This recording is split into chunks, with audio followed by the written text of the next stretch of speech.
In the dimly lit corridors of Manhattan's most prestigious corporate tower, destiny was about to play its hand.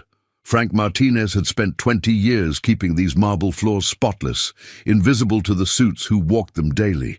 That late October evening, while most had gone home, his mop bucket squeaked through the 44th floor when he heard it, desperate pounding from the executive elevator.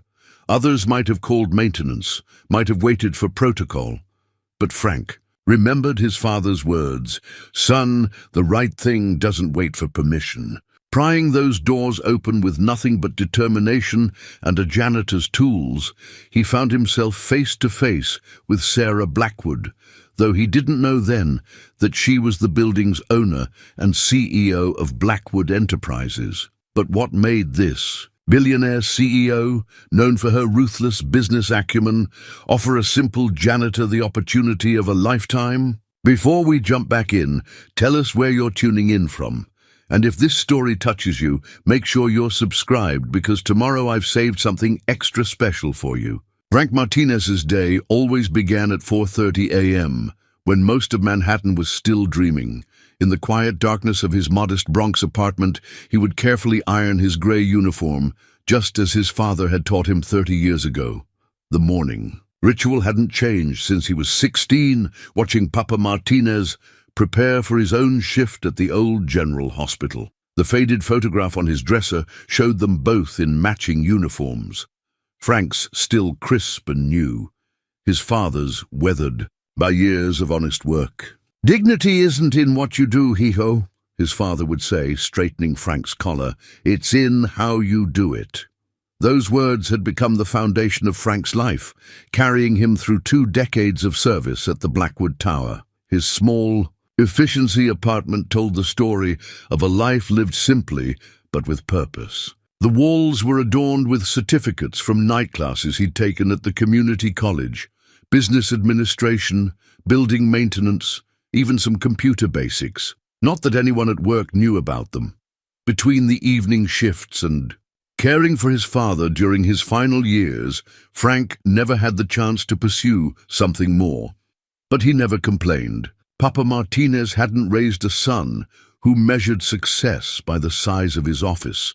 The subway ride to Manhattan was his quiet time, watching the city wake up through scratched windows. He'd arrive at the tower by 6:15, walking through the employee entrance, where security guard Joe would greet him with the same nod he'd given for 15 years. The basement locker room was his first stop, where he'd methodically check his cleaning supplies, just as he did every morning. "Morning, Mr. Martinez," young Tommy, the new weekend janitor, would say whenever their shifts overlapped. Frank had taken the boy under his wing, teaching him the proper way to maintain the expensive marble floors, how to be thorough without being seen, and most importantly, how to treat every task with respect. "You've got magic in those hands, Mr. M," Tommy would joke, watching Frank restore a scuffed section of flooring to its original glory. "No magic," Frank would reply, "just patience." The other janitors called him the Ghost, because he could clean an entire floor without anyone noticing his presence. It wasn't about being invisible, it was about being considerate. He knew which executives arrived early and needed their offices ready first, which ones worked late and preferred their cleaning done in the morning, and which ones suffered from allergies and needed extra attention to dust. Sometimes, in the quiet moments between tasks, Frank would stand by the floor-to-ceiling windows, looking out at the city he'd helped maintain for so long. He'd watch the sunset paint the surrounding buildings in gold and purple, remembering his father's words about the nobility of work well done. In those moments, he didn't feel invisible at all. He felt like a guardian, a keeper of order in this small corner of the world. His personal life was equally methodical. Sunday dinners with his sister Elena and her kids in Queens, Wednesday night dominoes with the old-timers in his neighborhood, and Saturday morning volunteering at the community center where his father had taught him to play chess. The center's director had offered him a paid position several times, but Frank always declined. "I already have a job," he'd say. And some things are better kept as gifts. The old-timers at the center would often ask why he never married, never had kids of his own. Frank would just smile and shrug, turning the conversation back to their families, their concerns, their lives. The truth was, between caring for his father and maintaining his work ethic, relationships had always seemed like a luxury he couldn't afford. His sister Elena would try to set him up occasionally, but Frank's dedication to his responsibilities always took precedence. But Frank had his treasures. The letter his father wrote him before passing away, praising the man he'd become. The thank you card from Mrs. Thompson on the 32nd floor, the only executive who knew his name after he'd found and returned her lost wedding ring. The chess set his father had taught him on, now used to teach kids at the community center. These small tokens reminded him that a life of service wasn't a life unlived. It was just a different kind of richness. As he walked through the marble lobby each morning, polished to perfection by his own hands, Frank would straighten his name tag and remember his father's words about dignity. He might be invisible to most of the people rushing past him, but in his heart, he knew the truth. He was essential, a vital part of the building's heartbeat, keeping its rhythm steady and sure. Day after day, year after year, Sarah Blackwood had always prided herself on maintaining composure under pressure. Running a multi-billion-dollar corporation meant handling crisis after crisis with grace. But trapped in her own building's elevator, 44 floors above Manhattan, she felt that carefully constructed control beginning to crack. The board meeting had run later than usual, discussions about quarterly projections and market strategies stretching well past 9. Sarah had stayed even longer, reviewing acquisition proposals until her eyes burned. Now, at nearly 11, her Louboutin heels echoed in the empty corridor as she headed for the executive elevator, a private convenience she rarely appreciated until tonight. The first warning was subtle, a slight shudder as the car descended. Then darkness. The emergency lights flickered on, casting everything in an eerie blue glow. Sarah pressed the emergency button. Once, twice, nothing. Her phone showed no service, an infamous dead spot in the elevator shaft that her tech team had never managed to fix. She looked at her reflection in the polished doors. CEO of Blackwood Enterprises, trapped like a mouse in a cage. Time moved strangely in the confined space. Sarah removed her designer blazer, already feeling sweat beneath her silk blouse. The air seemed thinner with each passing minute. She thought of her daughter Emma's 10th birthday party she'd missed last week, promising to make it up to her. This weekend, would she make it home tonight? The thought triggered something primal, something that didn't care about quarterly reports or board meetings. She began to pound on the doors, her usual dignified restraint abandoned.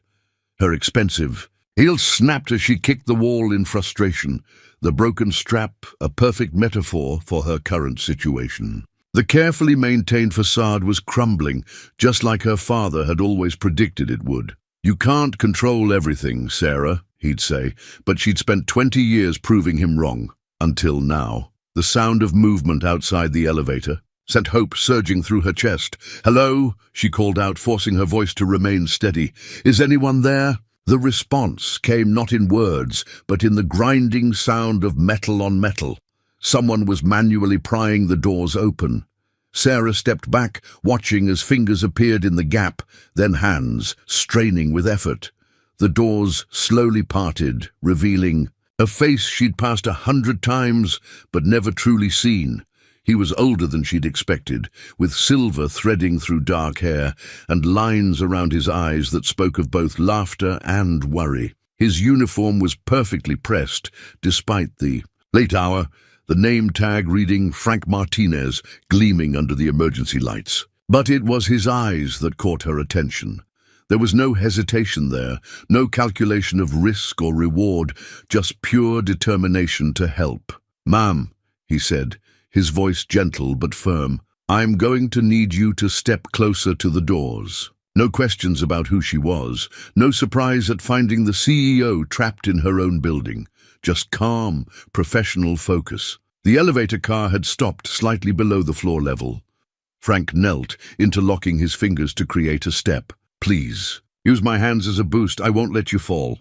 There was something in his tone that made her believe him completely.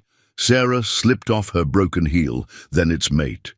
With as much dignity as she could muster, she placed her hand on his shoulder and her foot in his cupped hands. His strength was surprising as he lifted her smoothly onto the floor, his movements careful but confident. Standing in the corridor, Sarah felt the tight band of panic around her chest finally loosen. She looked at her rescuer, really looked at him, as he retrieved her shoes and blazer from the elevator floor.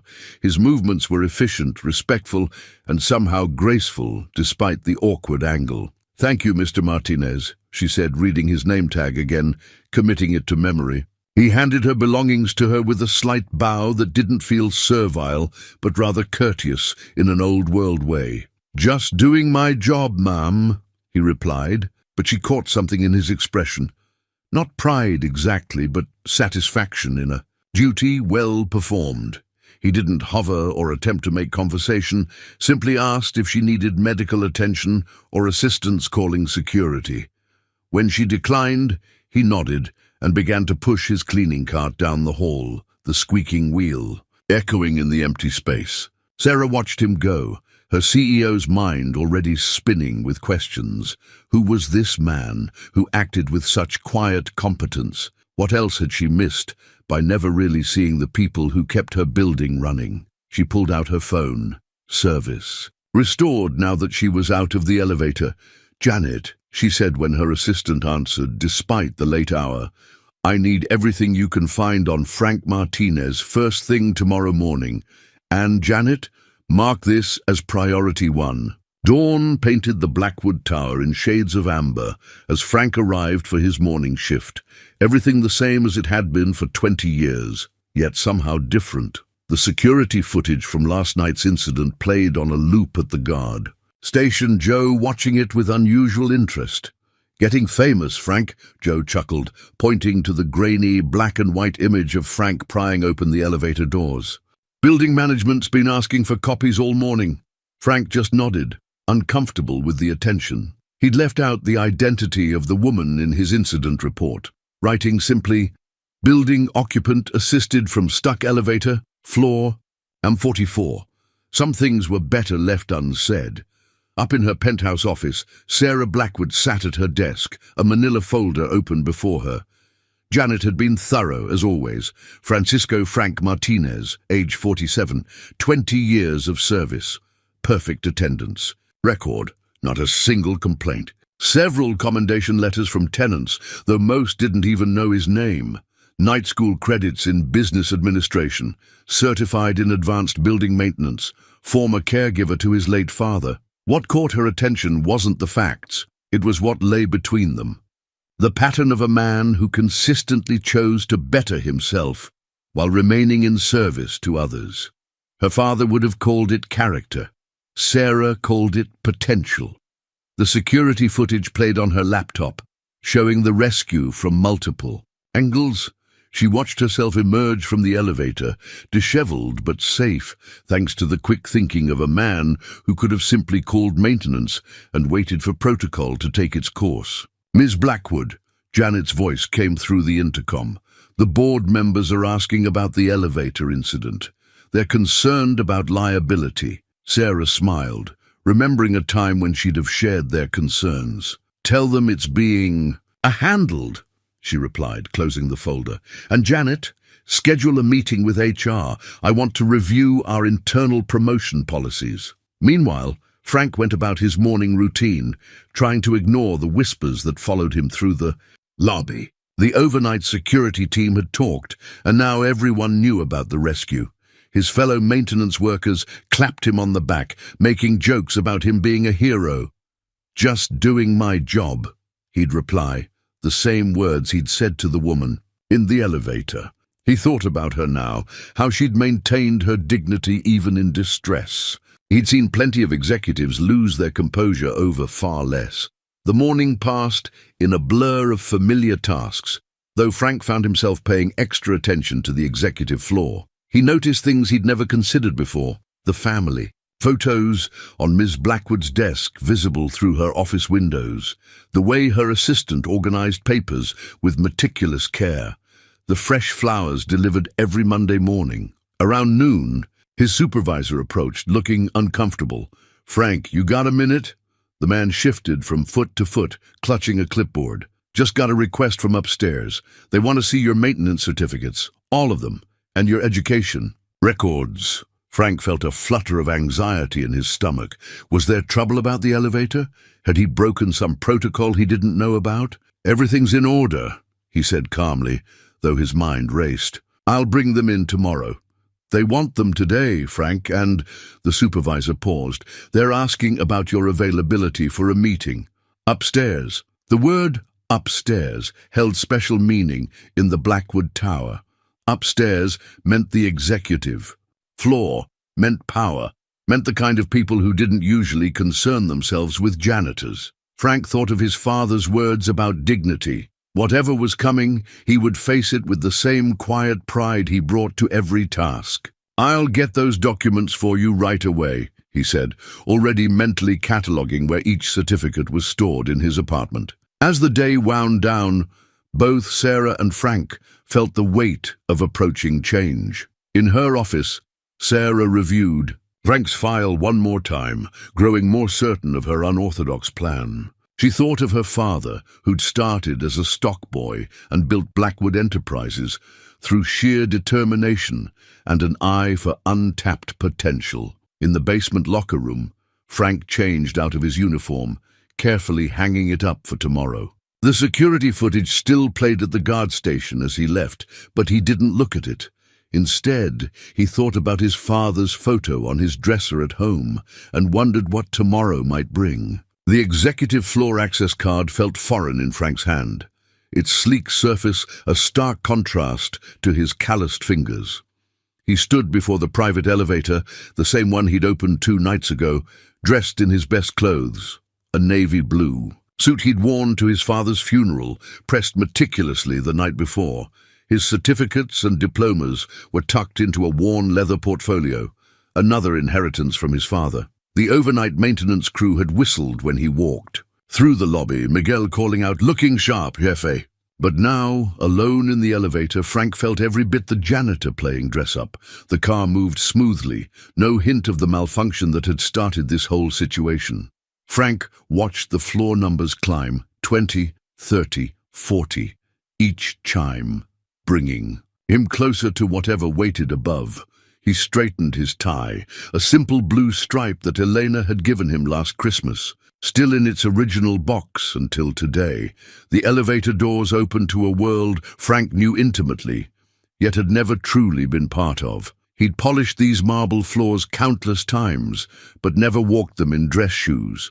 The morning sun streamed through floor-to-ceiling windows. He usually cleaned before dawn, casting long shadows across the reception area. Janet, Ms. Blackwood's assistant, looked up from her desk. Her eyes widened slightly, whether from surprise at his transformation or recognition of the man from the security footage. Frank couldn't tell. "Mr. Martinez," she said, rising with a warm smile that seemed genuine. "Ms. Blackwood is expecting you.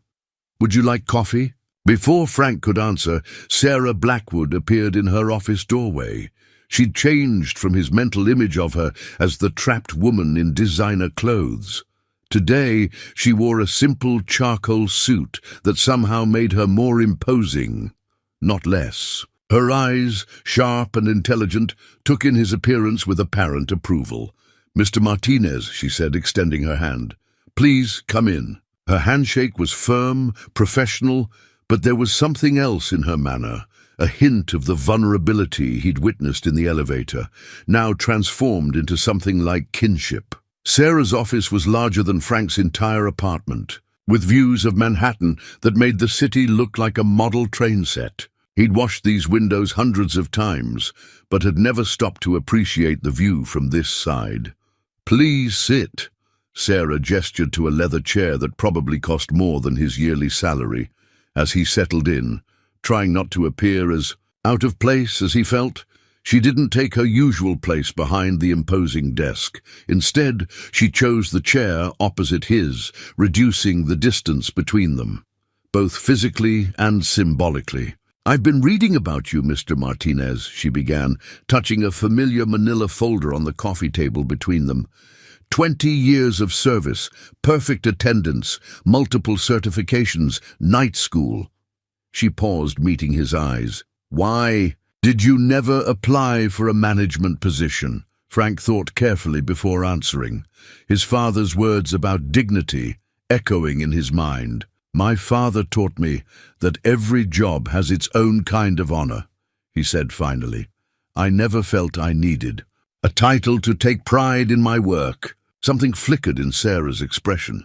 Recognition, perhaps, or remembrance. "My father started in the mailroom," she said quietly. "He used to tell me that true character shows in how you treat people when you think no one's watching." She leaned forward slightly. "I've watched the security footage from that night, Mr. Martinez, but more importantly, I've watched other footage. Hours of you working when you thought no one was looking. Always thorough, always professional, always treating this building and everyone in it with respect." Frank felt the weight of her words, the careful observation they represented. "Thank you, ma'am." "Sarah," she corrected, then stood abruptly, moving to the window. "Do you know what I see when I look out here, Mr. Martinez? I see potential. Thousands of people, millions of stories, endless possibilities." She turned back to him. "But sometimes we miss the potential right in front of us because we're too busy looking at the horizon." She returned to her seat, her movements deliberate. "I have a proposition for you, Mr. Martinez. One that might seem unusual, perhaps even uncomfortable at first. But before I make it, I need to know something."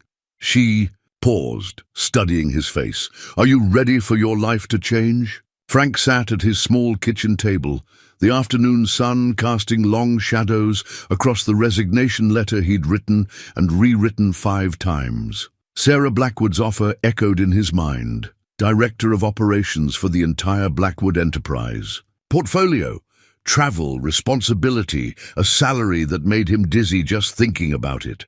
A life so far removed from his current one that it felt like a dream. "We need someone who understands buildings from the ground up," she'd said. "Someone who sees the details others miss. Someone who knows the difference between managing things and understanding them." Her words had been carefully chosen, respectful of his current position, while illuminating the path to something more. The worn chess set his father had given him sat open on the table, the pieces arranged mid-game, just as he'd left them after. His last session teaching kids at the community center. He picked up the knight, feeling its familiar weight. His father had taught him that the knight was special, the only piece that could jump over others, change direction, see the board from a different angle. "Frankie?" Elena's voice carried through the apartment as she let herself in with her spare key. His sister took one look at him in his suit, the papers spread across the table, and stopped short. "What's going on, hermano?" He told her everything. The elevator rescue, the meeting, the offer. Elena listened without interrupting, her eyes growing wider with each detail. When he finished, she sat heavily in the chair across from him. "Papa would be proud," she said finally, reaching across to squeeze his hand. "But he'd also tell you to think it through carefully. This isn't just a new job, Frankie. This is a new life." She was right, of course. The position came with expectations. Corporate dinners, business travel, responsibility for hundreds of employees. He'd be leaving behind the quiet certainty of his routines, the satisfaction of tangible work well done. His phone buzzed, a text from Tommy, the young weekend janitor. "Mr. M, heard rumors you're headed upstairs. Hope it's true. You taught me more about respect and hard work in 6 months than anyone else in my whole life." Frank set the phone down, thinking about all the Tommies in the buildings he'd be overseeing, all the invisible workers keeping the wheels turning. Maybe that's what Sarah Blackwood had seen in him. Not just his ability to do the work, but his understanding of the people who did it, The sunset painted his small apartment in shades of orange and purple, the same colors he'd watched play across the city countless times from behind the windows he kept clean. He remembered Sarah's words about seeing potential, about looking right in front of you instead of always at the horizon. His father's voice came back to him, clear as yesterday. Dignity isn't in what you do, Hijo. It's in how you do it. Frank had always thought that meant finding honor in humble work. But maybe it also meant having the courage to step into something bigger when the opportunity arose. He reached for a fresh sheet of paper, starting his resignation letter one final time. This version came easier, the words flowing from a place of certainty rather than doubt. Dear Mr. Sullivan, I am writing to formally resign from my position as maintenance staff at Blackwood Tower, effective 2 weeks from today. The past 20 years have been a privilege, teaching me lessons about service, dignity, and excellence that I will carry forward into my new role. Elena read over his shoulder, her hand resting supportively on his back. You're really doing this, she said, and it wasn't a question. I'm really doing this, Frank confirmed, signing his name with the same care he'd always taken with building. Reports and maintenance logs.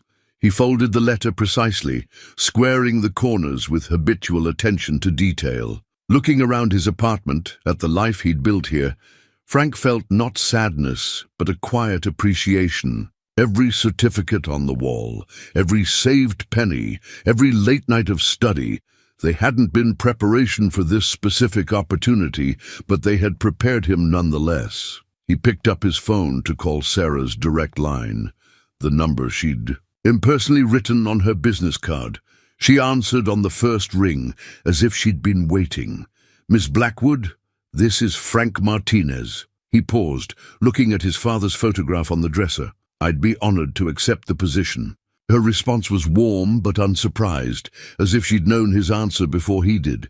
Excellent. And Frank, remember what I said. Call me Sarah. We're going to be working very closely together. After hanging up, Frank stood at his window looking out at the city. Tomorrow would bring 1,000 changes, challenges he couldn't yet imagine. But tonight, in the growing darkness, he felt something he hadn't experienced in years. The quiet excitement of stepping into the unknown, armed with nothing but his father's wisdom and his own hard-earned principles. The morning sunlight struck the mahogany desk in Frank's new office, his office, casting a warm glow across the leather chair he still didn't feel comfortable sitting in. His maintenance uniform had been replaced by a charcoal grey suit from Brooks Brothers, courtesy of the corporate styling team Sarah had insisted on. Image matters in this world, she'd said, even if we both know it shouldn't. The wall of windows behind him offered the same view he'd cleaned countless times, now permanently his to admire. 44th floor, corner office, right next to Sarah's. The symbolism wasn't lost on him. This was the same floor where he'd heard her pounding on the elevator doors that fateful night. Mr. Martinez, his new assistant, Kevin, appeared at the door. Your first executive meeting starts in 10 minutes. Would you like me to walk you through the agenda? Frank nodded, grateful for the young man's patience with his endless questions about corporate protocol. Kevin had been handpicked by Sarah's assistant, Janet, and his quiet efficiency reminded Frank of himself at that age, eager to prove his worth through action rather than words. The conference room was already full when Frank arrived. Faces he'd known for years only as early morning glimpses or evening shadows, now turned to study him openly. Richard Chen, VP of Finance, who'd never once looked up from his phone when passing Frank in the hallway, now offered a practiced smile. Patricia Morrison from Legal, whose office he'd cleaned at 4 a.m. for 15 years, seemed unable to reconcile the man in the suit with the one who'd emptied her wastebasket. Sarah sat at the head of the table, her presence both commanding and reassuring. She'd spent the past week personally introducing Frank to key personnel, her support clear and unwavering. Now she gestured to the empty chair to her right, her clear signal to the room about his new status. Let's begin with operations. Sarah said, nodding to Frank. Mr. Martinez has completed his initial review of our building management systems across all properties. Frank took a deep breath, remembering his father's words about dignity. He opened the leather portfolio, new, a gift from Elena, and began to speak. Thank you, Ms. Blackwood. During my assessment, I've identified several areas where we can improve both efficiency and employee satisfaction. He walked them through his findings, pointing out patterns that only someone who'd worked from the ground up would notice. The way the night shift scheduling created unnecessary overlap in some buildings while leaving gaps in others. How certain maintenance protocols actually created more work while solving nothing.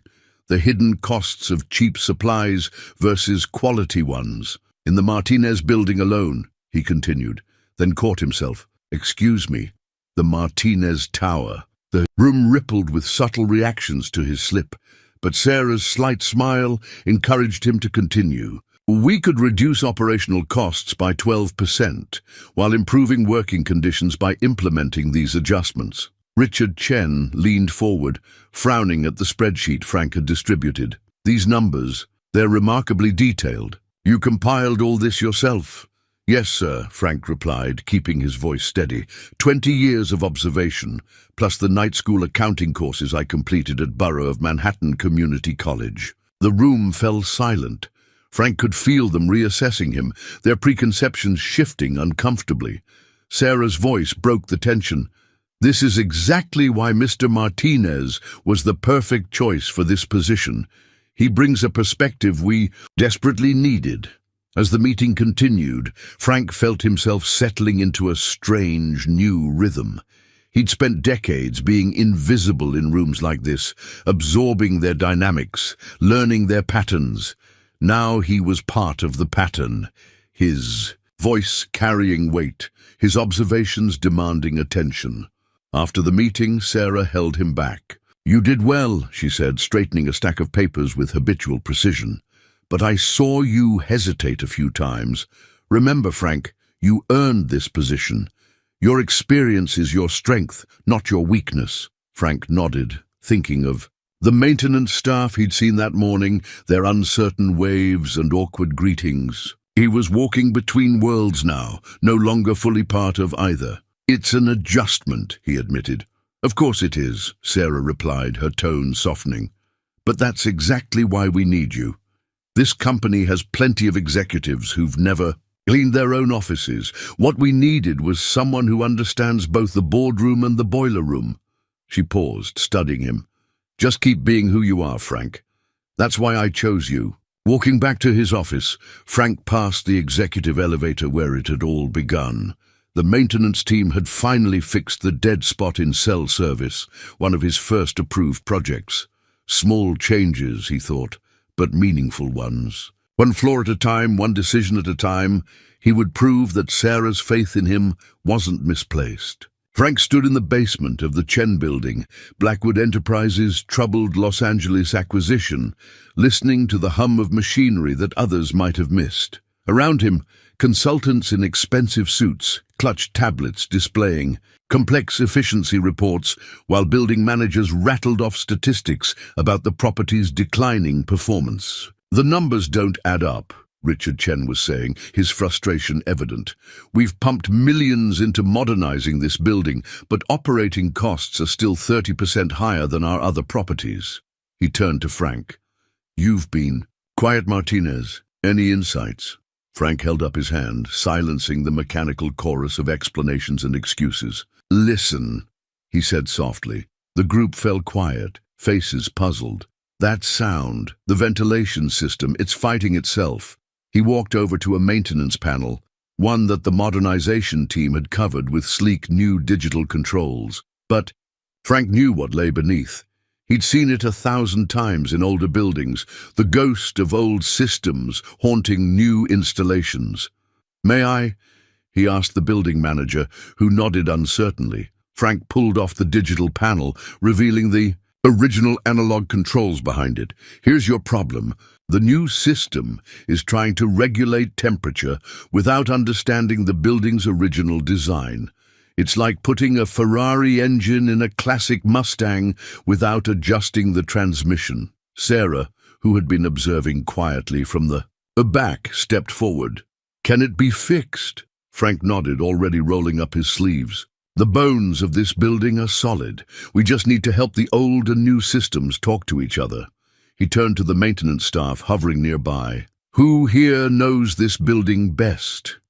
An older man in a worn uniform stepped forward. "I've been here 23 years, sir." "Sir?" Frank smiled, recognizing himself from not so long ago. "Call me Frank. Tell me about this building's rhythms. How does it breathe?" For the next hour, Frank and the maintenance man, Carlos, walked the group through the building's hidden infrastructure.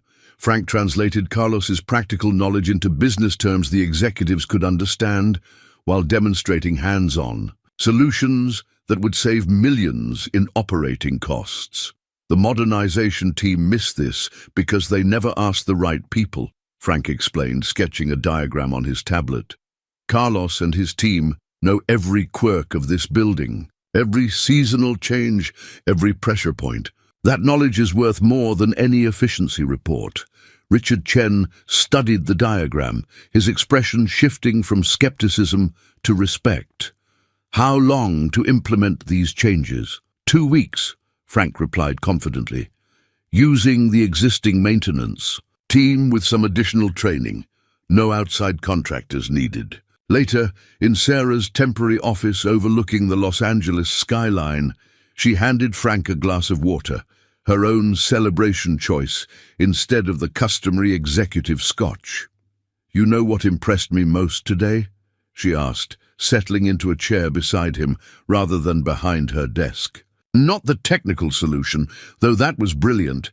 It was how you treated Carlos and his team." Frank looked down at his hands, clean now, but forever marked by years of similar work. "They're the heart of these buildings. Always have been." "Exactly." Sarah smiled. "Which is why our next phase of modernization will be different. I want you to develop a program, company-wide, that integrates maintenance staff knowledge into our improvement plans. Show me a budget next week." Frank felt the weight of the responsibility, but also the rightness of it. "I already have some ideas," he admitted. "Been thinking about it since my first day on the other side." "Of course you have," Sarah laughed softly. "That's why you're here." She paused, considering him. "You know, my father used to say that true innovation often comes from the most unexpected places." He'd have liked you, Frank.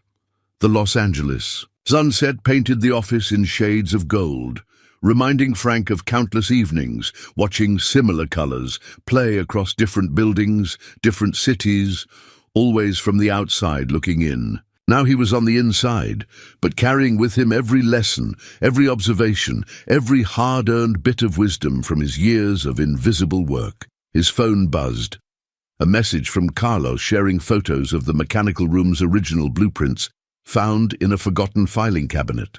Frank smiled, remembering how he used to treasure such discoveries in his own building.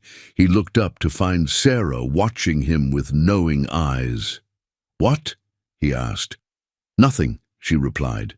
"Just thinking about how sometimes the best way forward is to really understand where you've been." She stood, gathering her papers. "Come on, we've got dinner with the board. Time to share your maintenance revolution with the people who sign the checks." Frank straightened his tie, a gesture that was becoming more natural, and followed her out, his mind already mapping the connections between the basement and the boardroom, the past and the future, the invisible and the seen. It started with a coffee stain. 3 months into his new position, Frank noticed the cleaning staff had missed a small brown circle on the conference room table before the morning's board meeting. Unusual. Maria's team was always thorough. He grabbed a cloth from his desk drawer, old habits die hard, and went to clean it himself. That's when he saw the document left beneath a stack of folders. Not meant for his eyes, certainly, but years of sorting through discarded papers for sensitive materials had trained him well. The header caught his attention. Project Phoenix, Restructuring Proposal. Frank wouldn't have thought twice about it except for one detail.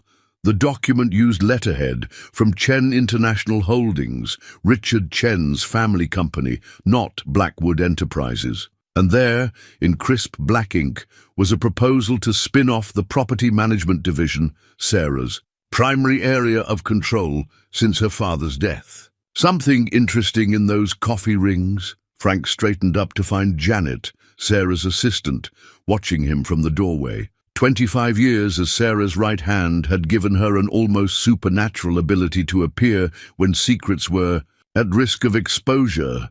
Just helping Maria's team, Frank replied carefully, but Janet's expression told him she wasn't buying it. She closed the door behind her. "You found it, didn't you?" She moved closer, speaking softly despite the empty room. "The Phoenix proposal. I've been trying to get proof for weeks." Frank studied her face, remembering how she'd been the first to welcome him to the executive floor. "How long has this been in motion?" "Since before your promotion." Janet's lips tightened. "Richard Chen's been quietly buying shares through subsidiary companies. He needs Sarah distracted while he builds support on the board." The pieces clicked into place.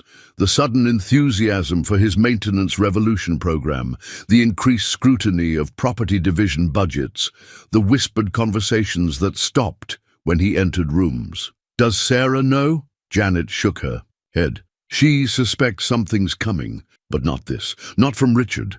Their fathers built these companies together. She trusts him." Frank thought about Sarah's father, the man who'd started in the mailroom, who'd taught his daughter to see potential in unexpected places. Would he have seen this coming? "Why tell me?" Frank asked, though he was beginning to understand.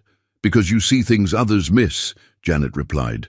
"You understand how buildings work, yes, but more importantly, you understand how people work, how they move, what they hide, where they leave traces." She gestured to the coffee stain. Case in point. Frank carefully photographed the document, with his phone before returning it exactly as he'd found it. "We need more proof," he said, "and we need to understand exactly what they're planning." Janet smiled grimly. "Now you're thinking like an executive, but be careful. Richard's team is smart. They wouldn't have left this if they weren't confident in their position." Throughout the day, Frank watched the office with new eyes.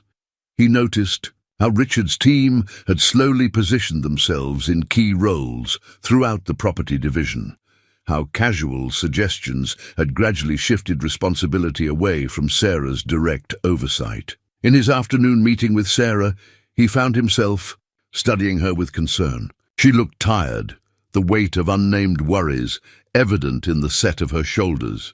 "Everything all right?" she asked, catching his gaze. Frank thought about the document, about Janet's warning, about the weight of loyalty versus truth. "Just thinking about something my father used to say," he replied carefully, "about how sometimes the biggest threats aren't the ones making noise, but the ones moving quietly in the background." Sarah's hand stilled over her keyboard. "Like, that summer we found black mold in the Madison building. Nobody saw it until it had spread through half the ventilation system." "Exactly." Frank leaned forward. "Miss Blackwood, Sarah, when was the last time you did a full audit of the property division's reporting structure?" She frowned. "It's been... Actually, I'm not sure.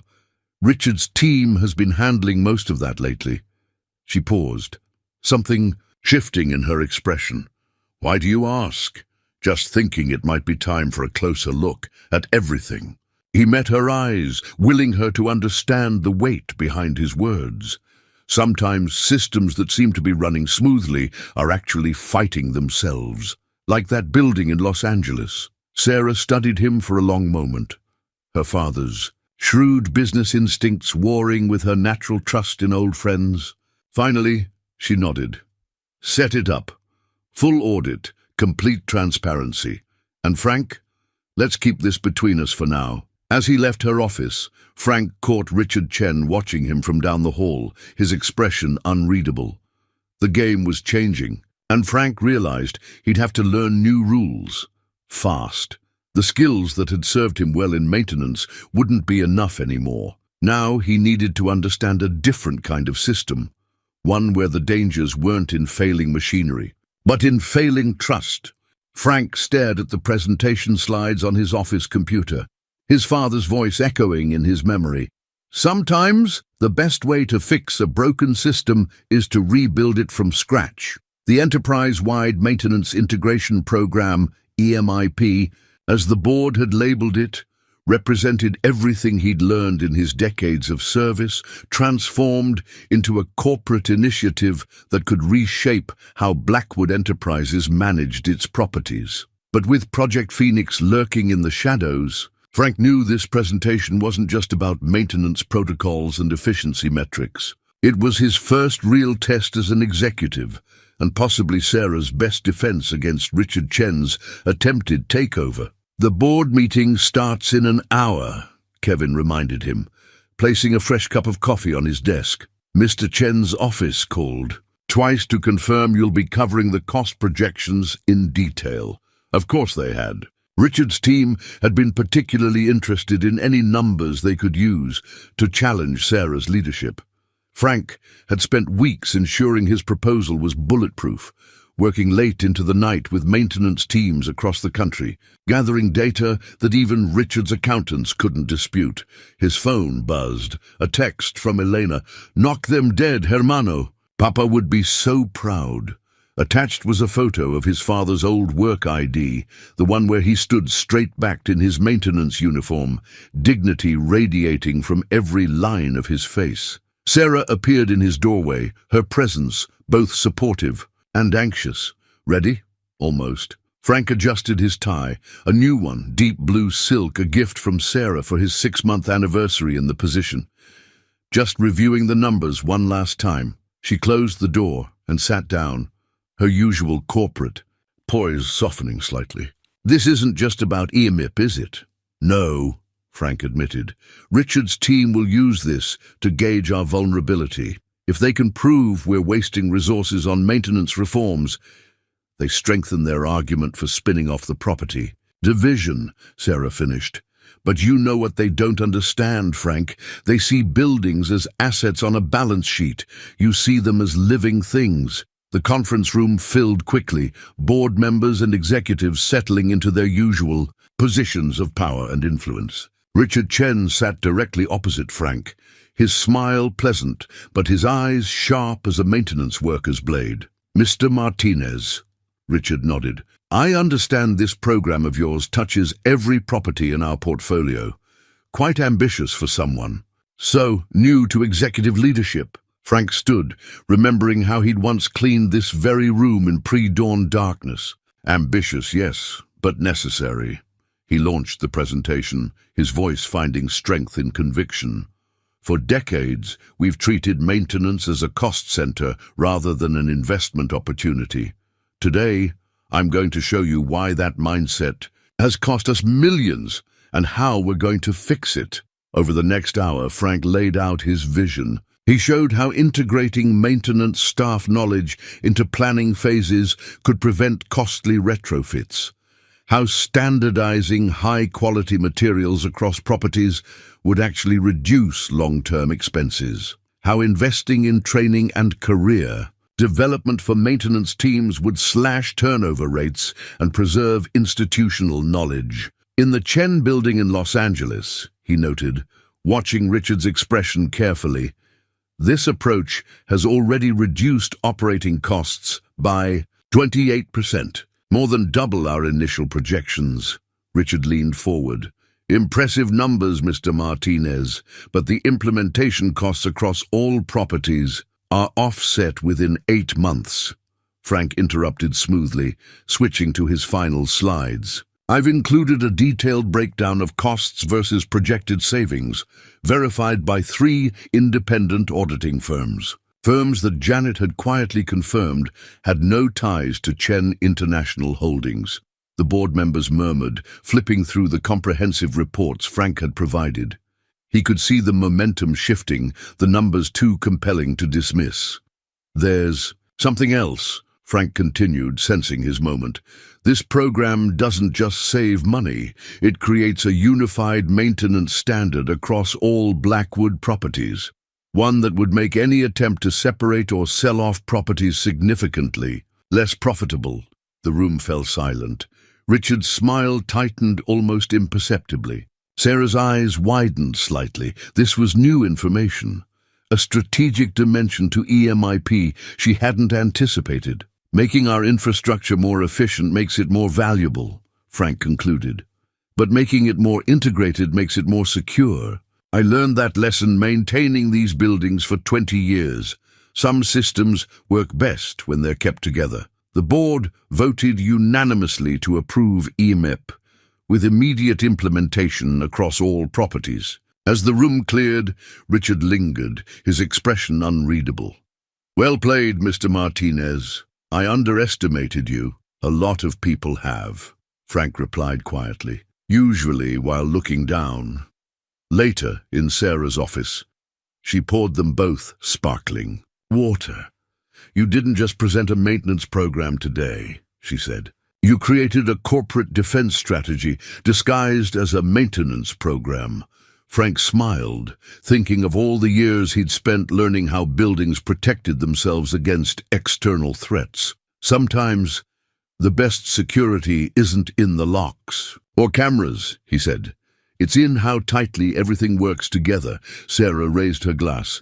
To working together then, and to whatever comes next. Frank clinked his glass against hers, knowing that Richard Chen's team would be regrouping, planning their next move. But for now, he had proven himself not just to the board, but to himself. His father had been right. Dignity wasn't in what you did, but how you did it. Even in the corporate battlefield, those words still held true. The card appeared on Frank's desk 1 month after EMIP's implementation. Cream-colored stationery with elegant handwriting. Thank you for seeing us. It was signed by Maria's entire cleaning crew, the same team he'd worked alongside for years. But it wasn't the only change he'd noticed since his program began transforming Blackwood's properties. Walking through the Madison Building's lobby, Frank watched as a maintenance worker confidently approached the property manager, blueprints in hand, pointing out potential improvements. In Los Angeles, Carlos had been promoted to Building Systems Coordinator, a position Frank had created specifically to bridge the gap between maintenance and management. The old hierarchies were shifting, slowly but surely. Your fan club is growing, Sarah commented, falling into step beside him as they headed to their weekly operations review. She handed him a financial report. EMIP's results are exceeding even your projections. The board can't stop talking about it. Frank scanned the numbers, noting with satisfaction how the maintenance team's suggestions had translated into measurable improvements. But something else caught his eye, a pattern in the data he might have missed in his old life. Look at these energy usage spikes in the Chen building, he said, pointing to a graph. They don't match the occupancy patterns. Sarah frowned. Could be a system malfunction, or someone trying to hide something. Frank thought about Richard Chen's recent interest in their West Coast properties. Mind if I look into it? You're the director of operations. Sarah smiled. That's literally your job now. The title still felt strange sometimes, like a suit that hadn't quite settled on his shoulders. But as Frank dug deeper into the Chen building's operations, he found himself moving with increasing confidence between his old world and his new one. He assembled a small team, Carlos from Los Angeles, 2 senior maintenance workers, and a junior analyst from Richard's department, who'd been surprisingly eager to help. Together, they uncovered a complex web of unauthorized system modifications, all designed to mask unusual activity in the building's secure server rooms. They're using our building's power grid to run something big, the analyst explained, pointing to heat mapping data, something they don't want anyone to notice. Frank thought about Richard's recent board meeting comments about innovative technological solutions for Project Phoenix. Can we find out what they're running? Not directly, Carlos said, but we can track the power usage patterns. Whatever it is, it's pulling enough electricity to run a small data center. Frank remembered something his father once said about solving problems.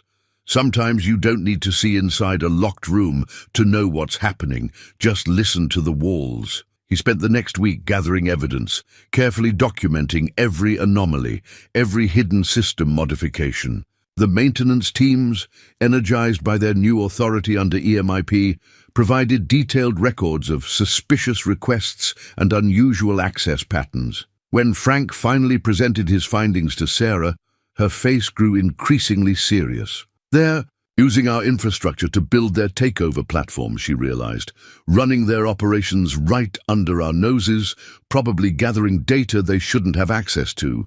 "Yes," Frank agreed, "but they made one mistake. They forgot that buildings talk to those who know how to listen. The evidence was irrefutable. Richard's team had violated multiple corporate policies, building codes, and possibly federal regulations. More importantly, they'd proven that splitting the property division would compromise the company's security. Sarah called an emergency board meeting. This time, Frank sat beside her as a full equal, his quiet confidence filling the room as she laid out their discoveries.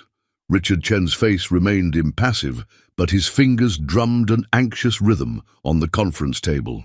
"Thanks to Mr. Martinez's implementation of EMIP," Sarah concluded, "we've identified critical security vulnerabilities that must be addressed immediately.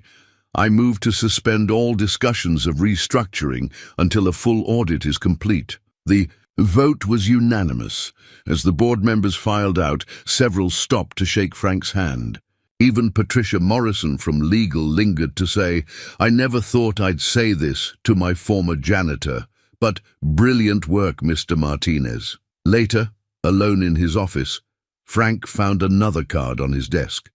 This one was from Janet, "Your father would be proud. We all are." Beneath it lay a maintenance report from his first year at Blackwood Tower, his careful handwriting noting a faulty air conditioning unit on the 44th floor. He'd fixed it himself, staying late to ensure the executive offices would be comfortable the next day. Frank smiled, touching the old report gently. He'd come so far from those days, yet in many ways, he was still doing what he'd always done, caring for the building and its people, just from a different floor. The view might have changed, but his fundamental purpose hadn't. His phone buzzed with a text from Sarah. "Dinner? We should celebrate.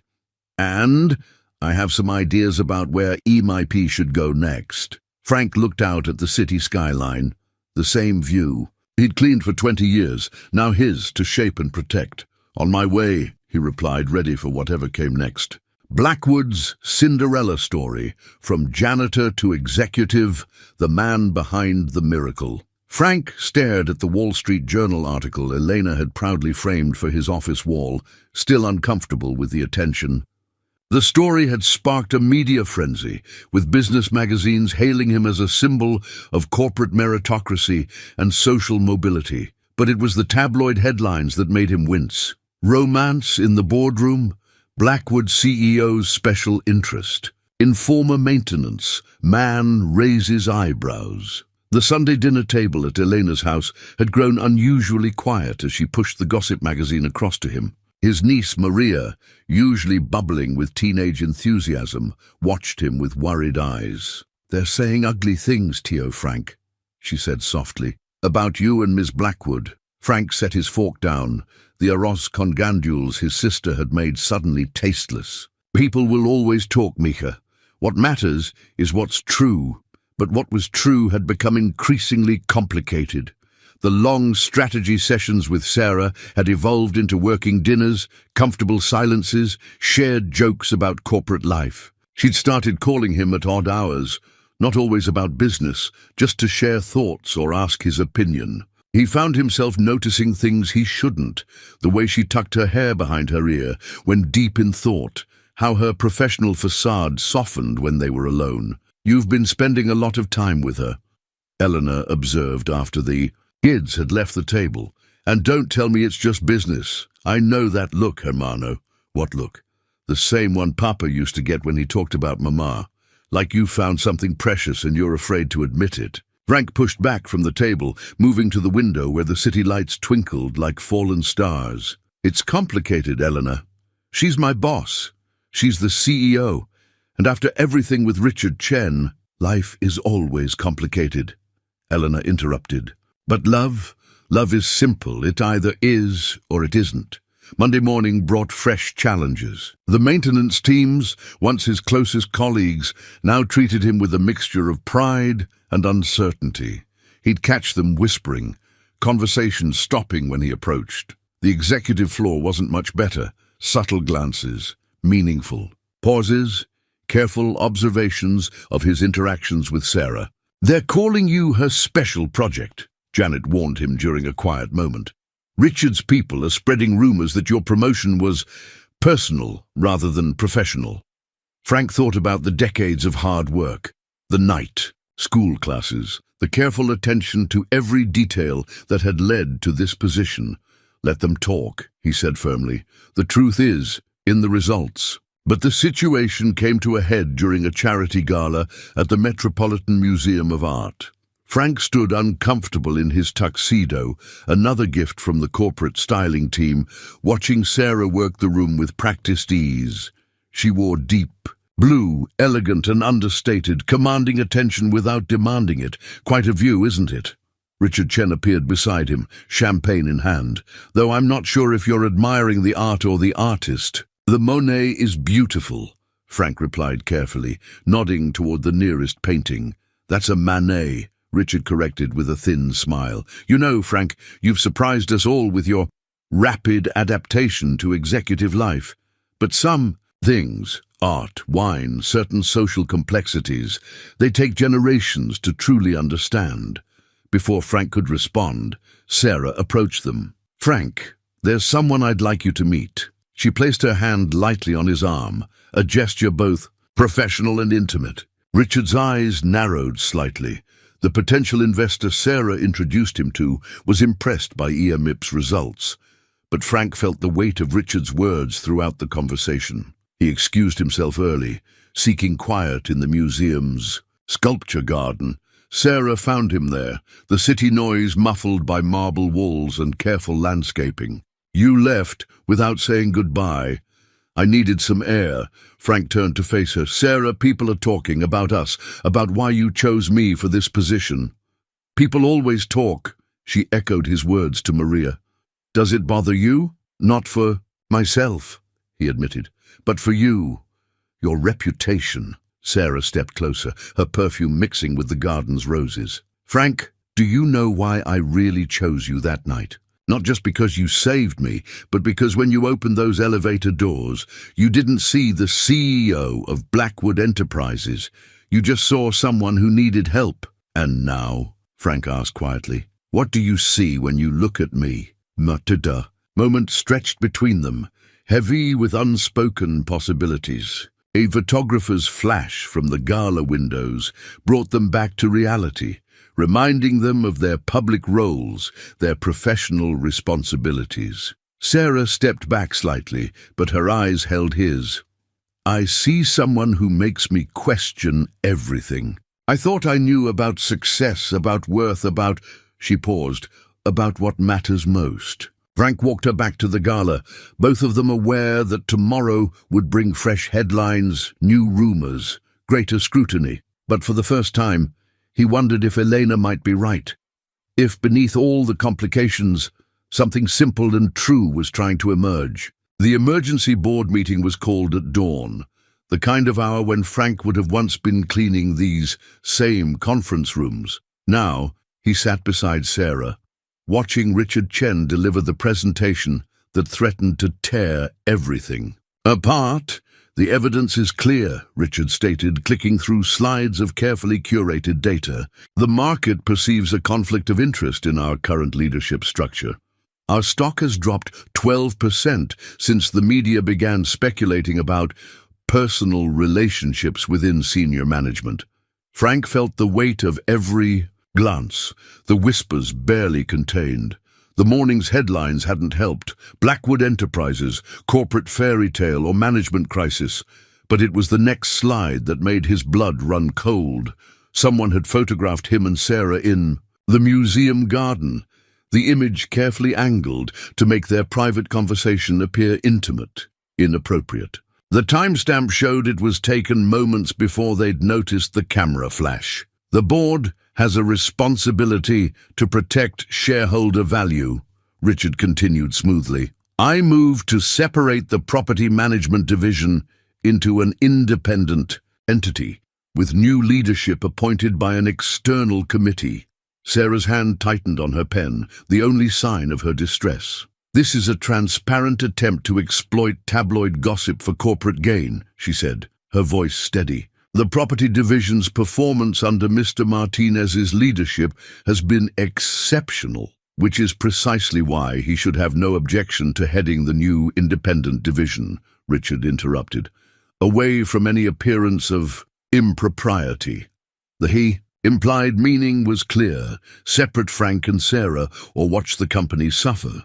Frank thought of his father's words about dignity, about doing the right thing even when it hurt. He started to rise, ready to offer his resignation rather than damage Sarah's company. But before he could speak, Janet slipped into the room, placing a folder in front of Sarah. One look at its contents made Sarah's expression shift from defensive to triumphant.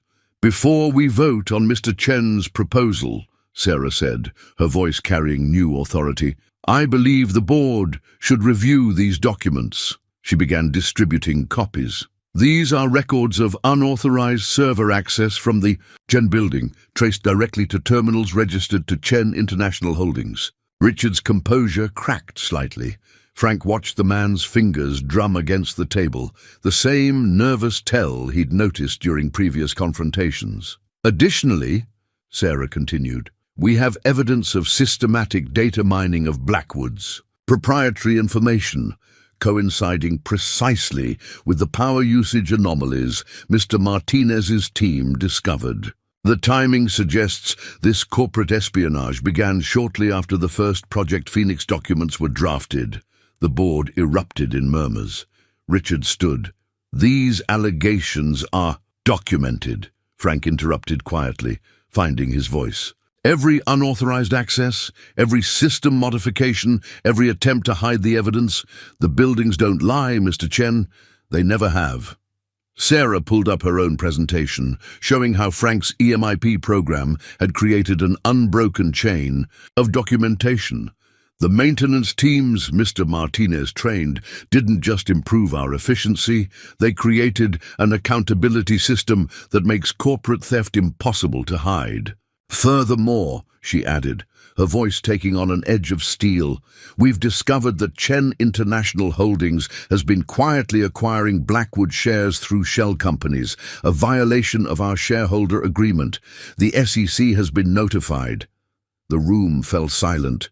Board members who had been avoiding Frank's eyes now stared at Richard, their expressions hardening as the scope of the deception became clear. Richard Chen gathered his papers with shaking hands. This isn't over, he muttered, but his voice lacked conviction. Actually, it is, Sarah replied. The board will receive formal resignation letters from Mr. Chen and his associates by end of day, or these findings go public tomorrow morning. After Richard stalked out, after the board voted unanimously to reject the division proposal and launch a full investigation, after the room slowly emptied, Frank and Sarah remained. The sunrise painted the city gold through the windows, reminiscent of countless mornings when he'd watched the same light while polishing these very windows. I was ready to resign, he admitted. To protect you, the company. Sarah turned to him, her professional mask falling away. I know, that's exactly why I couldn't let you. She moved closer, choice and consequence hanging in the air between them. Frank, I don't want to protect the company from you.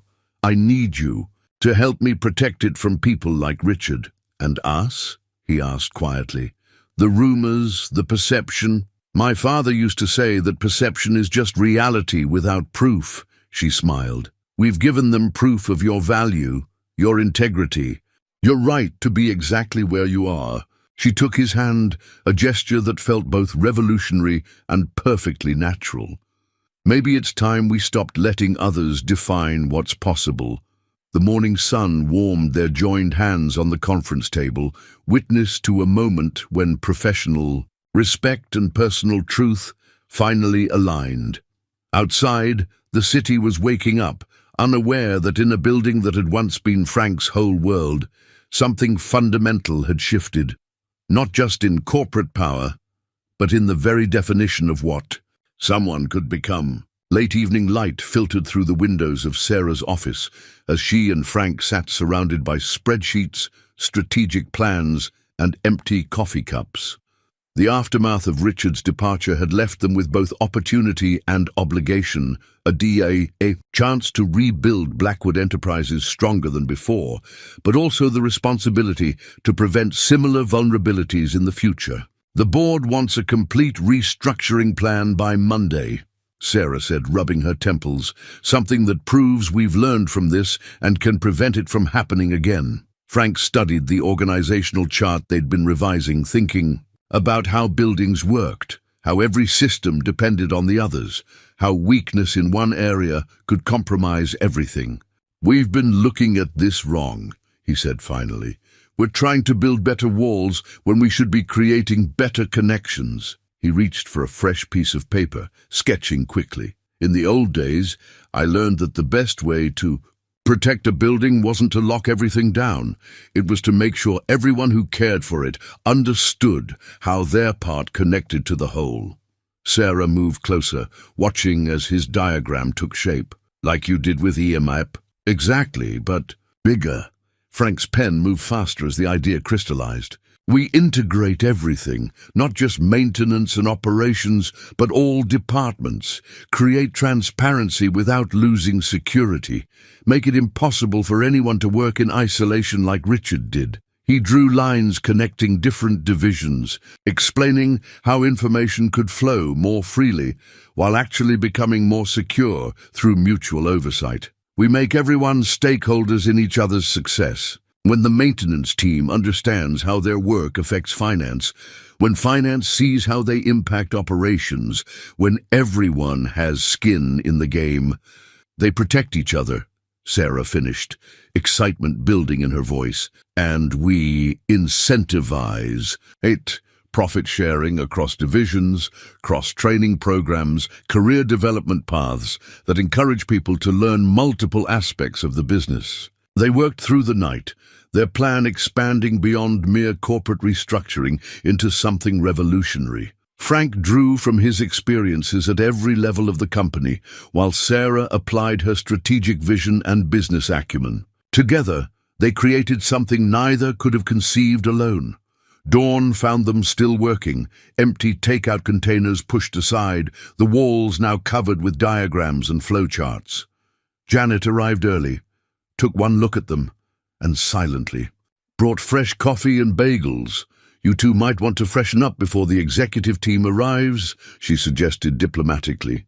"They'll be here in an hour for the briefing." Frank looked down at his rumpled shirt, then at Sarah's disheveled hair and smiled.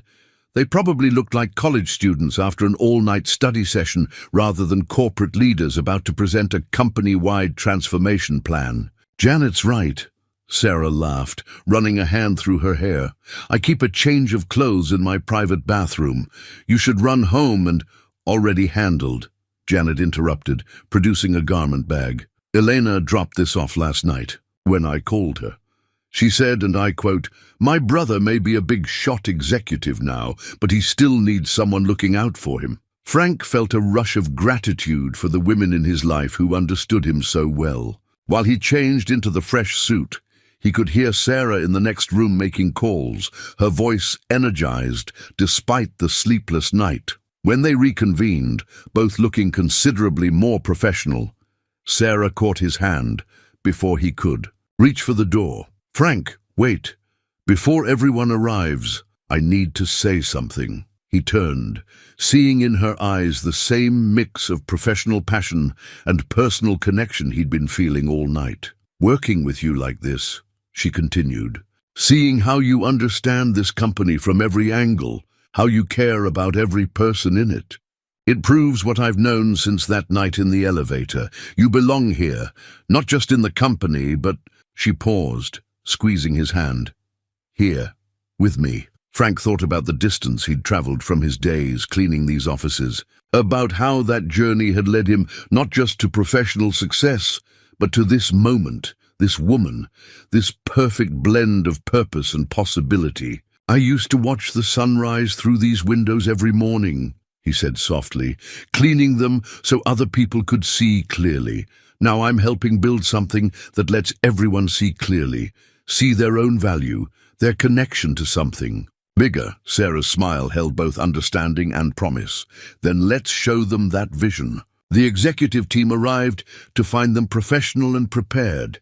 No sign of their all-night session, except the extensive plans covering the walls. As Frank began presenting their integrated transparency initiative, he felt Sarah's quiet support. Beside him, their personal and professional partnership strengthening each other. "The old corporate structure," he explained, pointing to their diagrams, "was like a building with walls but no windows.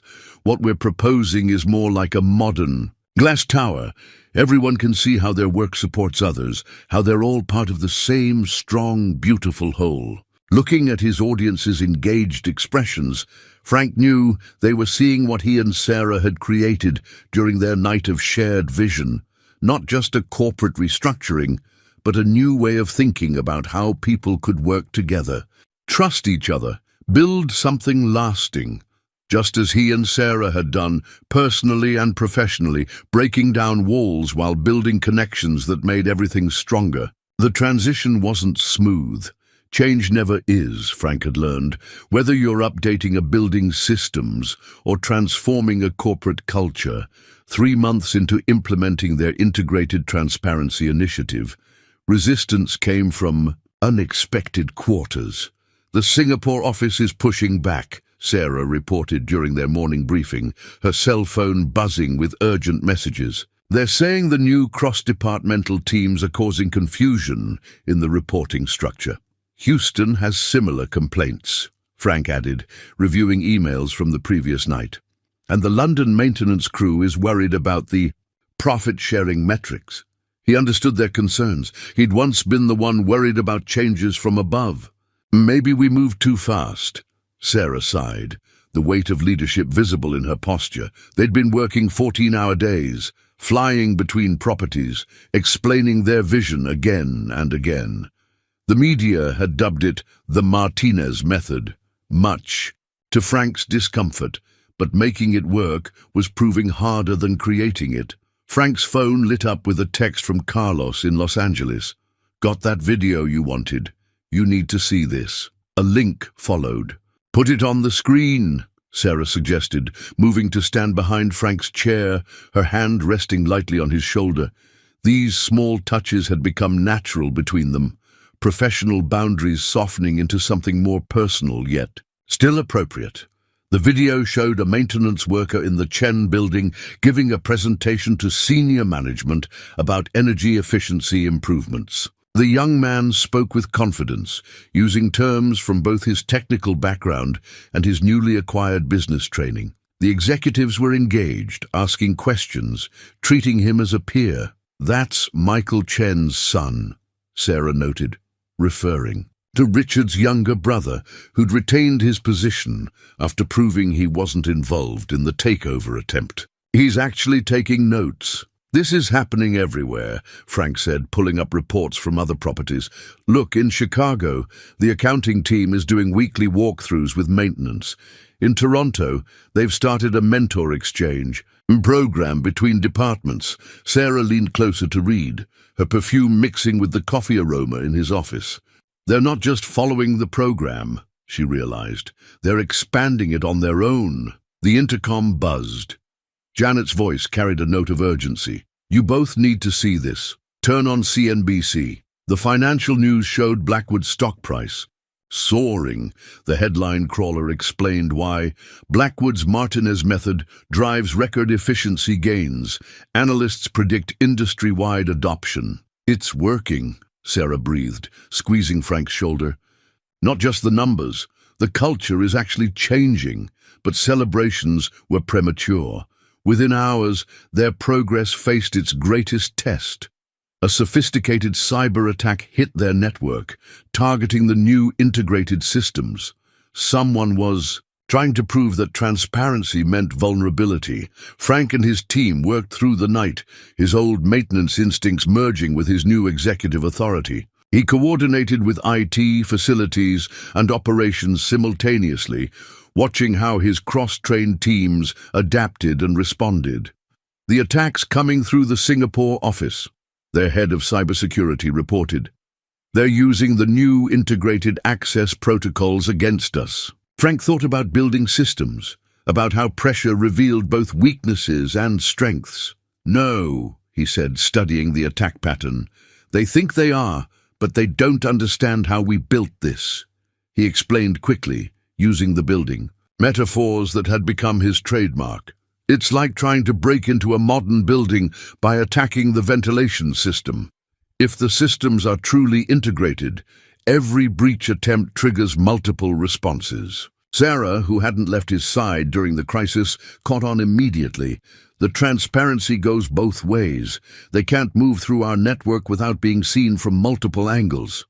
Exactly. Frank turned to the security team. Don't try to block them, track them. Every department they touch gives us another way to identify them. Within hours, they'd traced the attack to a shell company connected to Richard Chen.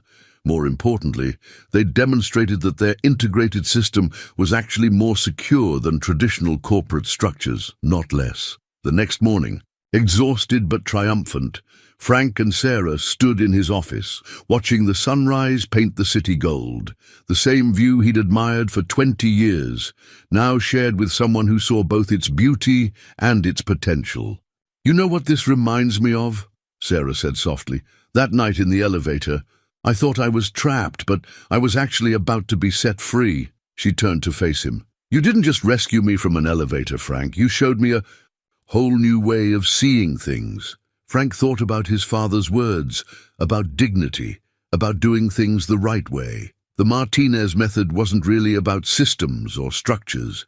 It was about respect, about seeing the value in every person, every contribution, about building connections instead of walls. "We showed each other," he corrected gently, and in the golden morning light, their shared vision seemed to shine across the awakening city, transforming not just a company, but the very idea of what was possible when people chose to truly see each other. The Harvard Business Review cover story hit desks on a Tuesday morning. The Martinez Revolution, how a former janitor transformed corporate culture. The article detailed how Blackwood Enterprises' integrated transparency initiative had not only prevented a hostile takeover, but had become a new standard for corporate governance. Frank sat in his office, the magazine untouched on his desk, watching the maintenance team washing windows on the building across the street. Their movements were precise, coordinated, professional, just as his had been for so many years. But now they wore badges identifying them as building systems specialists, a title change that had come with increased training, better pay, and real career advancement opportunities. "Your fan club is getting bigger," Sarah said from his doorway, holding up the Wall Street Journal. Their stock had hit another record high, and competitors were scrambling to implement their own versions of the Martinez method. "The board wants to make you Chief Innovation Officer in addition to operations." Frank smiled, remembering his father's words about titles. What would that mean, exactly? "It means," Sarah entered and closed the door, "that other companies want to learn from us. They want to understand how we've created a corporate structure that's both more transparent and more secure, more integrated and more efficient." She paused, a hint of mischief in her eyes. "They want to know how a former janitor revolutionized corporate America." "We," Frank corrected gently. "How we revolutionized it." Sarah sat in one of his visitor chairs, the comfortable ones he'd specifically chosen because he remembered how the old ones felt after long shifts. "The business schools are calling. They want case studies, lectures, books." She leaned forward. "Frank, what we've built here, it's bigger than Blackwood now. It's changing how people think about hierarchy, about potential, about leadership itself." Before Frank could respond, Janet buzzed through on the intercom. "Sorry to interrupt, but you both need to see this. The television monitors in Frank's office flicked on to show Richard Chen giving a press conference. He looked older, diminished somehow, standing before the SEC building in Washington. And so, I am announcing my full cooperation with the federal investigation into corporate espionage and securities fraud. Richard's voice carried none of its old smooth confidence. Furthermore, I want to publicly apologize to Blackwood Enterprises, to Sarah Blackwood, and especially to Frank Martinez. Their innovative approach to corporate transparency not only exposed my actions, but has shown the entire business world a better way forward. Sarah muted the sound, turning to Frank with shining eyes. Vindication looks good on you, Frank thought. About the long journey from that night in the elevator to this moment. About how his father's lessons about dignity and hard work had shaped not just his life, but now the lives of thousands of others. About how seeing value in every person, every job, every contribution had transformed from a personal philosophy into a corporate movement. You know what this reminds me of? He said, moving to the windows. All those years cleaning these windows, I used to watch the sunrise and imagine what it would be like on this side of the glass. But I never imagined this. Sarah joined him. At the window. What did you imagine? Just doing good work, making things better, cleaner, more efficient. Taking care of people who didn't know they were being taken care of. He turned to her. I never expected to change anything big. I just wanted to do the small things right. But that's exactly why you've changed everything, Sarah said softly. You showed us that the small things are the big things, that every person, every job, every detail matters. She took his hand, a gesture that now felt as natural as breathing. You showed me that sometimes the most valuable perspective comes from someone who's seen every level, who understands both the foundation and the penthouses. The morning sun painted the city in shades of possibility, glinting off windows that Frank had once cleaned, now transformed into mirrors, reflecting a future neither of them had imagined. In that light, standing beside the woman who had seen his potential that night in the elevator, Frank felt the full weight of what they'd accomplished together. The board meeting starts in an hour, Sarah said, not letting go of his hand. They'll want to discuss expansion plans, speaking tours, consulting opportunities. She smiled.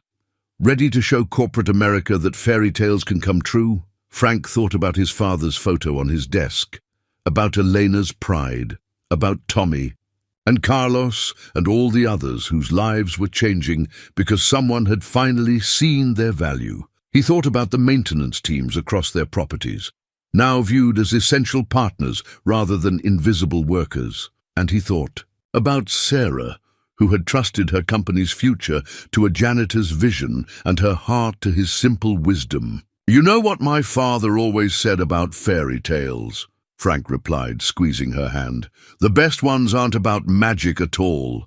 They're about seeing the truth that was there all along. Together they watched the city awaken, their shared legacy rising with the sun, a testament to what happens when dignity meets opportunity, when wisdom knows no hierarchy, and when love grows in the space between windows and walls. 1 year to the day after the elevator incident, Frank found himself back in his old basement locker room. The space had been renovated as part of the company-wide improvements, but his old locker still stood in its familiar corner. Inside, his perfectly pressed grey uniform hung like a memory, kept as a reminder of where his journey had begun. I thought I'd find you here, Elena's voice echoed in the now empty room. Didn't expect to see you in a 3-piece suit in the basement, though. She smiled, holding up a small paper bag. Brought you something. Inside was their father's old thermos, the one he'd carried to work every day for 30 years. The dents and scratches told the story of countless pre-dawn shifts of dignity maintained through decades of service. Found it when I was cleaning out the storage unit, Eleanor explained. Thought you might want it for your office.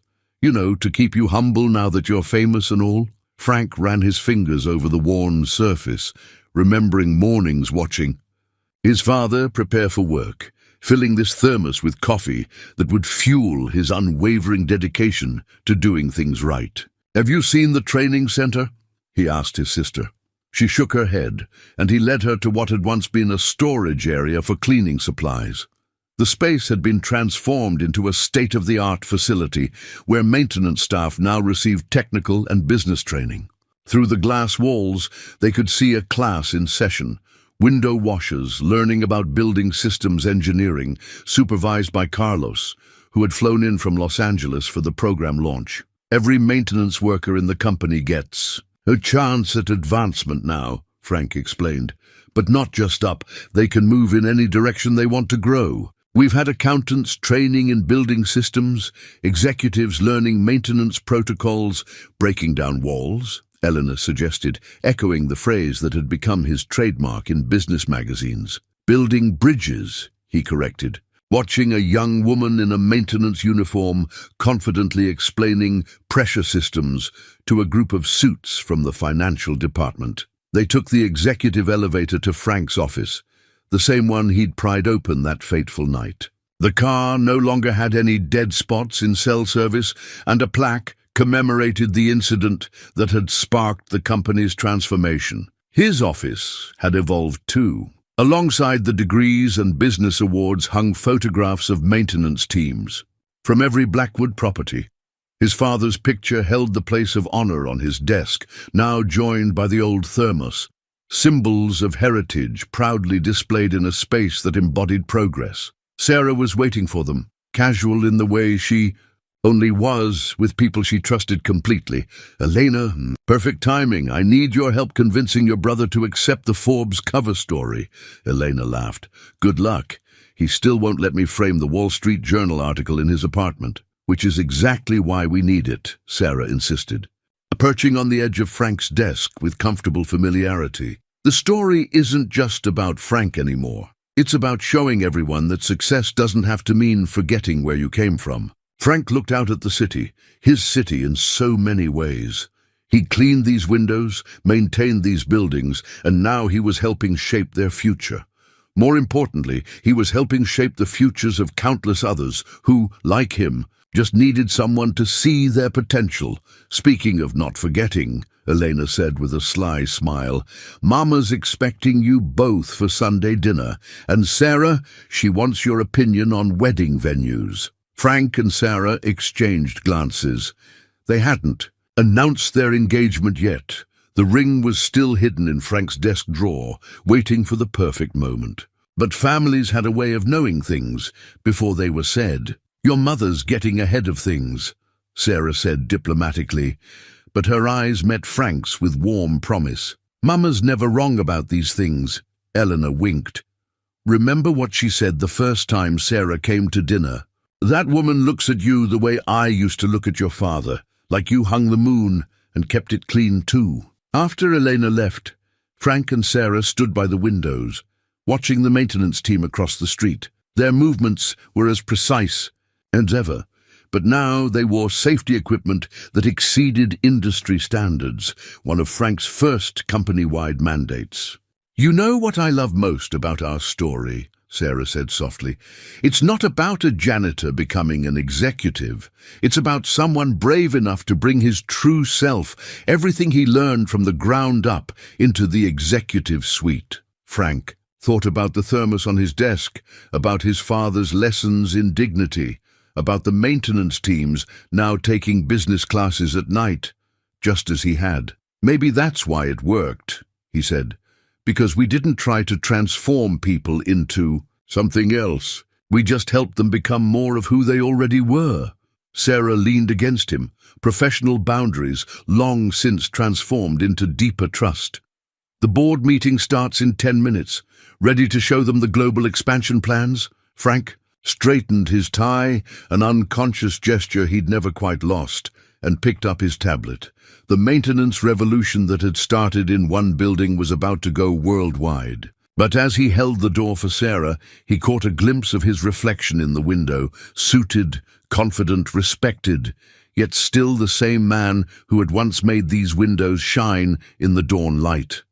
Some transformations, he realized, weren't about becoming different, but about becoming more fully yourself. And sometimes the greatest dignity lay not in rising above your past, but in lifting it with you as you climbed. 5 years to the day after a trapped elevator changed everything, Frank Martinez stood in the lobby of the newly renamed Martinez Blackwood Tower. The building's transformation mirrored his own.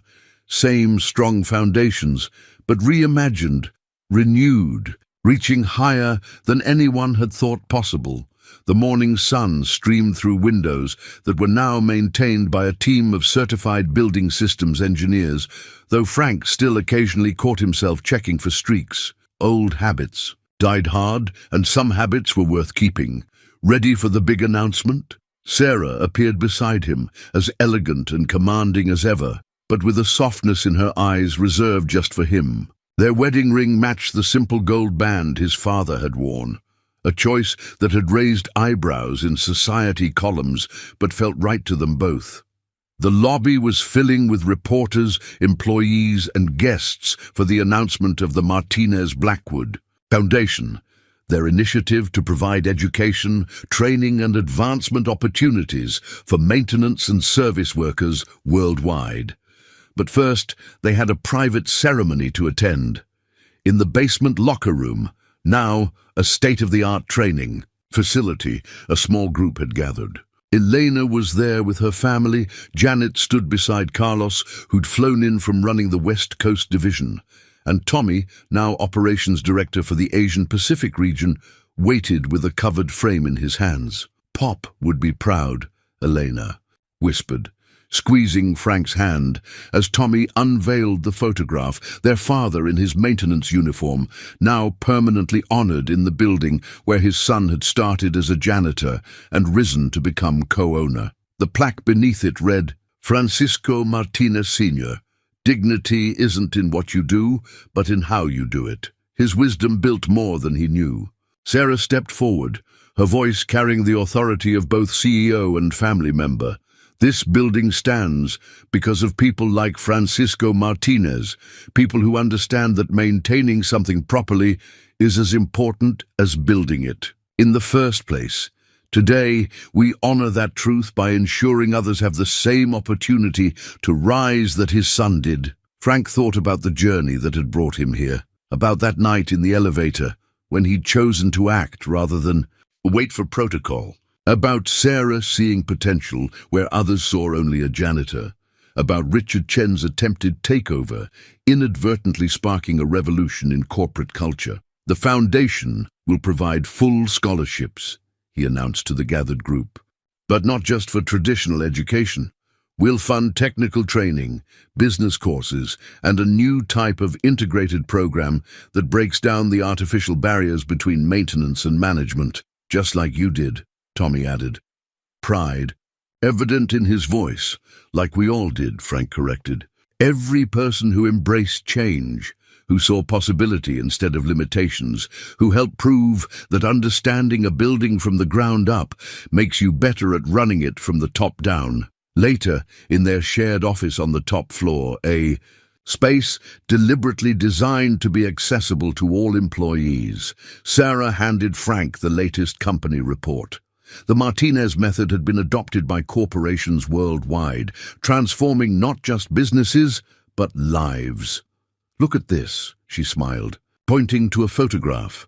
A maintenance worker in Singapore was teaching corporate strategy to executives. In London, a former housekeeper had become head of sustainability initiatives. The revolution they'd started had taken on a life of its own. "Your father was right," Sarah said softly, moving to stand beside him at the windows. Their favorite spot for quiet moments together. "Dignity isn't in what you do, but what you did, Frank. You gave dignity a new meaning. You showed that respect and opportunity shouldn't depend on titles or traditions." Frank wrapped an arm around her waist, remembering all the sunrises he'd watched through these windows, all the dreams he'd had while keeping them clean. "We showed that," he corrected gently. "You had to see it first, that night in the elevator." "I saw someone who cared enough to break protocol to help others," she smiled. "You showed me everything else, how understanding every level of a business makes you better at running it, how breaking down walls between people builds stronger companies, how love can grow in the most unexpected places." The morning light caught Sarah's wedding ring as she reached up to straighten his tie, their private ritual. Below them the city was waking up, and in buildings across Manhattan, maintenance teams were starting their day with new pride, new opportunities, new respect. "Ready to change a few more lives?" Sarah asked, gathering her notes for the foundation announcement. Frank picked up his father's thermos, now a lucky charm he carried to every major event. In its scratched surface, he saw reflected all the lessons that had brought him here.